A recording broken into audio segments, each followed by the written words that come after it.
Hey guys! Another day off! So today, plano naming manood ng movie, yung Inside Out 2. So, me and my friend are hanging out again. Ang pinili naming movie schedule ay medyo late afternoon na, so we decided to have lunch first. Ayan pala yung kinain namin. Since I'm not a fan of this kind of fast food, that's why I am having a Filipino side meal. At habang nag-aantay kami ng oras, pumunta kami dito sa may Muji.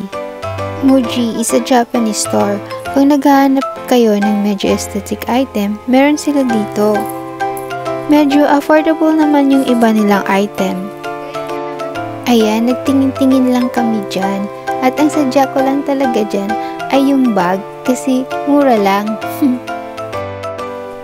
At ayan, nagpunta na naman kami dito sa may Second Street. Napabudol na naman ako dyan. Nagandahan kasi ako nito. Ayan, at sinukat ko na. Fit naman siya sa paa ko. Parang sa akin talaga siya. Ayan, go girl! Oh, pack, diba? Feel na feel ni girl yung shoes niya. At yan, nakapili na nga ako ng bag. 69 lang yan. Perfect siya lagayan ng mga gamit at mga baon ninyo. At ito na nga, manunod na kami ng sine. At yan pala yung food namin. Bao Mehwa He Beng Cafe. Char. Popcorn at kape lang yan. Dito lang pala kami nanood ng movie sa may Focus Mall. At medyo maliit lang yung movie theater nila. So, medyo malapit yung screen. At yun, natapos din yung movie.